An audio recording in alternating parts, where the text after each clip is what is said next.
This time, I have great pleasure in inviting Zoe Robin Turner, this year's valedictorian, to come to the podium.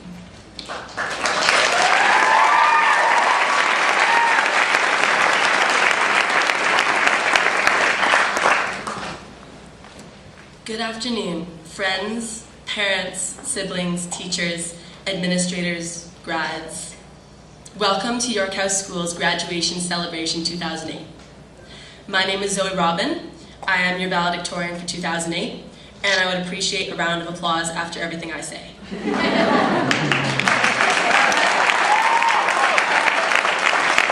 Actually, never mind. This is long enough already.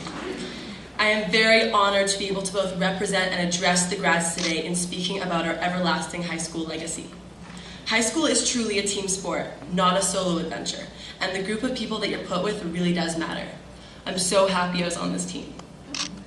Even though we may wish it hadn't, this school has become for many of us a second home. We ate meals here. We cried here. We studied French here.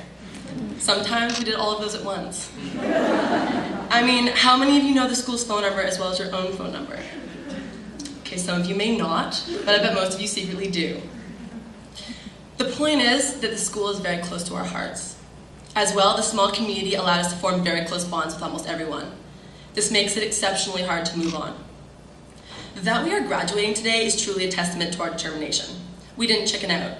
We didn't bail. We held on till the end, even when we discovered via letters from the Ministry of Education that, as far as they were concerned, we'd all officially graduated in June 2007. As in last year.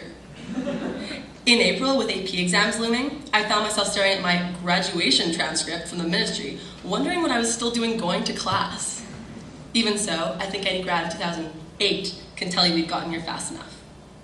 It's important to acknowledge our quiet beginnings. After all, many of us deserve extra credit for being at York since kindergarten. Despite our innocence, I seem to remember us spending most of our younger years being violent or unsafe. I vividly remember one game we used to play called Horsey, which involved tying people up by their necks to fence posts. When Miss Jenke found out what we were doing, she got angry and told us it was dangerous to tie up someone by their neck in case of an earthquake. An earthquake. Even as a child, I wondered if there wasn't just an ordinary, legit danger of tying someone up by their neck. And I was pretty sure that any game would become a lot more dangerous should there be an earthquake. Then again, we are unconventional. Our chief lunchtime activity was to jump around on milk crates left behind the school, which resulted in a scar and a lot of stitches for Jody's nose. So you see, the grads who joined us only in our later years didn't so much miss out as dodge a bullet. That's right. The only thing more unsafe and unpredictable than the junior school is rugby. However, as we progressed through junior school, we became more mature. We started devoting our time to more important things, like cops or robbers and kick the can. Casey and Sophie played house. Sarah Morris wrote a song about her love for Jody. Selena set things on fire. I'm told that those who frequented the E class spent time meditating and creating spirit animals with Miss Power.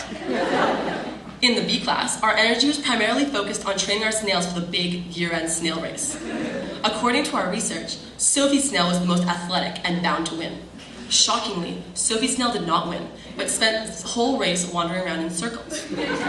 We put it down to fatigue, but Sophie, the fact is, Emma Ruckert switched her snails the day before. I'm sorry. Then, of course, came the years of the senior school, which were the years during which we built our legacy. Should you not be aware of said legacy, it is this, and please make notes. We were the first grade to start an improv team that is now nationally ranked. We were the first grade to send a student to the World Debating Championships in South Africa. We were the first grade to see 13 people swim in the glacial lake at Garibaldi. We were the first grade 12 class to not participate in any basketball-related activity. We engineered and executed several enduring grad pranks. We were the first grade to fully claim Mr. Rob's office as our own, and the last grade to bond and nap in the cafeteria's grad lounge. Last but not least, we are the first grad class to graduate in our very own auditorium with chairs. Miss Ruddy, you've worked so hard on this dream, and it's turned out beautifully. We would not...